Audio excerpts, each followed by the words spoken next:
ज़हन में खौफ होता है कि मैं खाऊंगा नहीं तो क्या होगा, बेहोश हो जाऊंगा, मर जाऊंगा, फिर मुंह से झाग होगी, फिर निढाल हो जाऊंगा, फिर शुगर लेवल कम हो जाएगा। तारीख के एक बहुत बड़े बंदे ने एक बात कही थी। उसने कहा, जितने लोग जंगों में मरे हैं, जंग अजीम अव्वल है, दोम है, और इससे पीछे जंगे हैं, पसीना पसीना थे, फिर इतना बड़ा कटोरा ठंडे पानी का पी रहे थे। तो एक बाबा जी बैठे थे, कह रहे दुनिया में कोई है जो इस बंदे को रोक सके? क्या हम रोजे के नाम पे तंदुरुस्त हो रहे हैं या बीमार हो रहे हैं? आज के तीसरे रोजे का तोहफा दे रहा हूं आपको, लेकिन पहले वजाहत कर दूं कि मैंने दूसरे रोजे से छठे रोजे तक आपको 7 सलाम का एक अमल दिया है, और जिन्होंने नहीं सुना उसके कमालात, उसकी बरकतें दूसरे रोजे की हमारी जो ये रिकॉर्डिंग है इसमें जरूर सुन लीजिए। फरमाया, रोजे के साथ अमल की ताकत 70 गुना बढ़ जाती है, और रोजे के साथ अमल की ताकत 70 गुना कसीर हो जाती है। बिस्मिल्लाहिर्रहमानिर्रहीम। तीसरा रोजा, सुभान अल्लाह। अच्छा, एक चीज आपने महसूस की कि 2 रोजों ने मुझे एक ज़हन में खौफ होता है कि मैं खाऊंगा नहीं तो क्या होगा, बेहोश हो जाऊंगा, मर जाऊंगा, फिर मुंह से झाग होगी, फिर निढाल हो जाऊंगा, फिर शुगर लेवल कम हो जाएगा। तो पूरी साइंस तो बता रही है कि शुगर वालों के लिए रोज़ा तो ऐसे है कि बंदा सारे के सारे इंसुलिन के इंजेक्शन, बल्कि कोई लेटेस्ट कोई अगर दवा है तो उससे ज़्यादा रोज़ों का फ़ायदा है। रोज़ा तो ऐसे है। तारीख के एक बहुत बड़े बंदे ने एक बात कही थी। उसने कहा, जितने लोग जंगों में मरे हैं, जंग अजीम अव्वल है, दोम है, और इससे पीछे जंगे हैं, ऐसे ऐसे लोग आते रहे जिन्होंने खोपड़ियों के पहाड़ बनाए, मीनार बनाए, इंसान इतने मारे। बड़ी अजीब बात कही। जितने लोग जंगों से नहीं मरे उतना लोग खा के मरे, खा के मरे। अल्लाह पाक हमारे कमली वाले को जज़ाए खैर अता फरमाए, मेरे आका कमली वाले को, कि उनकी बरकत से हमें रोजे मिले, और रोजों में कुछ फाका थोड़ा सा मिल गया। पूरी दुनिया में जितने भी मरे हैं खा के मरे हैं। कोई ऐसा नहीं मरा फाकों से, नहीं नहीं, खा के ज्यादा मरे हैं। वो एक बहुत बड़े मौलिज हैं, वो बैठे थे, उनके पास मरीजों की लाइन लगी हुई थी। तो एक यूनिवर्सिटी के वाइस चांसलर उनके पास है, तो कहने लगे, ये सब किस मर्ज के मरीज हैं, ये सब किस मर्ज के मरीज हैं? उनसे कहा कि ये सब खाने के मरीज हैं। बिल्कुल सादा से लफ्जों में यही लफ्ज कहा, ये सब खाने के मरीज और किसी मर्ज के मरीज नहीं। रोजे में एहतियात। अब हमने एहतियात क्या करनी है? इफ्तारी कैसी कर रहे कि ऐसी इफ्तारी कर रहे कि असर तक खट्टे डिगार आते रहे, और असर तक हमारा बोझ हो, और असर तक महसूस हो कि हमने कोई सिरप पीना है, कोई फक्की खानी है, कोई कैप्सूल खाना है, कोई शाशा, और मगरिब के बाद फिर बोझ बढ़ जाए। मेरी दरख्वास्त है, इफ्तार और सहर एहतियात में तब होगा जब हमें एहसास हो कि हमने भूखा रहना है, हमने रोजा रखना है, हम रोजेदार हैं, तब एहतियात। अगर एहतियात न हुआ हमारा बोझ बढ़ जाएगा, हमारा वजन बढ़ जाएगा।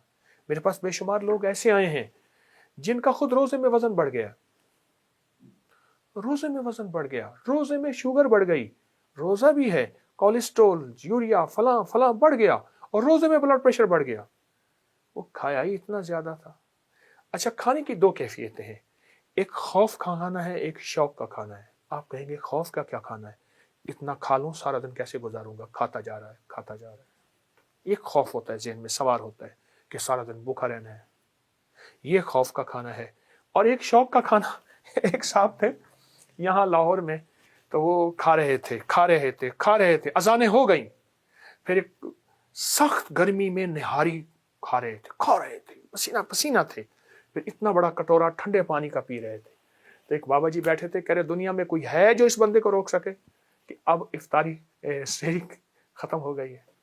शौक का, उनका शौक का खाना था, एक खौफ का खाना है, पता नहीं क्या होगा, पता नहीं कैसे होगा, और सारा दिन कैसे गुजरेगा। मेरी एक दरख्वास्त है, आप पहले वजन कर लीजिए और आखिरी रमजान को वजन कीजिए, ये बहुत जरूरी है। क्या रोजा फिटनेस का नाम है, रोजा सेहत का नाम है, روزہ تندرستی کا نام ہے. کیا ہم روزے کے نام پہ تندرست ہو رہے ہیں یا بیمار ہو رہے ہیں؟ اور دسترخوان میں کیا چن رہے ہیں؟ دسترخوان پہ ہمارا انتخاب کیا ہے؟ کون سے کھانے ہیں؟ جو بیماری ہے. یعنی سموسے پکوڑے تو ہم نے سمجھا کہ شاید یہ دسترخوان اور روزے کا حصہ ہیں. حیرت انگیز بات ہے اور دکھ ہوتا ہے. دکھ ہوتا ہے. تلی ہوئی چیزیں یہ دسترخوان کا حصہ ہیں. دکھ ہوتا ہے. اچھا، ایک اور چیز بھی ہے کہ ہم نے اپنی روحانی فٹنس کا بھی خیال رکھنا ہے. فرمایا جو وضو کے بعد، ہر وضو کے بعد ایک بار سورت انا انزلنا پڑتا ہے. آج کے تیسرے روزے کا تحفہ دے رہا ہوں آپ کو.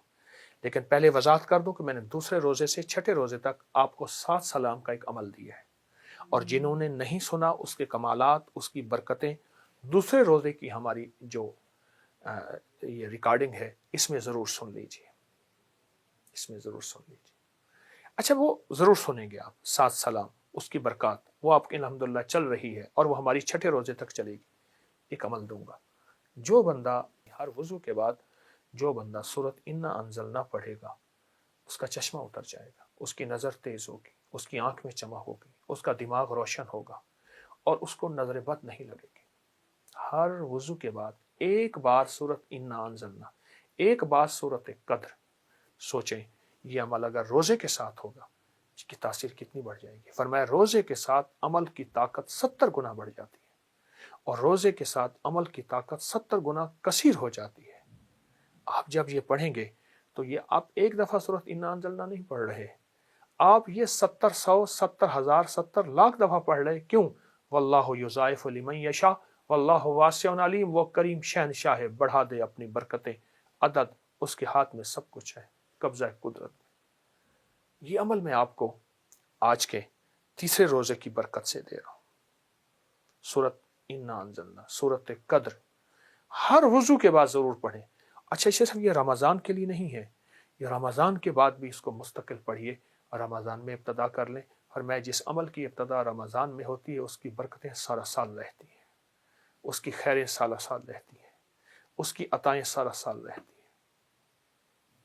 ضرور کریں گے، بہت فائدہ ہوگا، بہت نفع ہوگا. اور پھر کہوں گا روزے میں اپنے جسم کی فٹنس، اپنے جسم کی صحت مندی کا خیال رکھیے گا. کہیں روزے دار ہو کے ہمیں گولیاں کھانی پڑ جائیں، روزے دار ہو کے ہمیں دوائیاں کھانی پڑ جائیں تو پھر معلوم یہ ہوا کہ ہمارا قصور ہے. احتیاط بہت ضروری ہے، اور انشاءاللہ ہم کریں گے. اور یہ سورت انا انزلنا کا عمل، اور پھر یاد دہانی کراؤں گا 7 سلام کا عمل نہیں بھولیں گے، اور وہ ہم نے چھٹے روزے تک چلانا ہے، اور بہت طاقتور عمل ہے. اور جنہوں نے نہیں سنا تو وہ دوسرے روزے کی ریکارڈنگ میں سن لیں گے، اور ضرور سنیں گے. جزاک اللہ. السلام علیکم.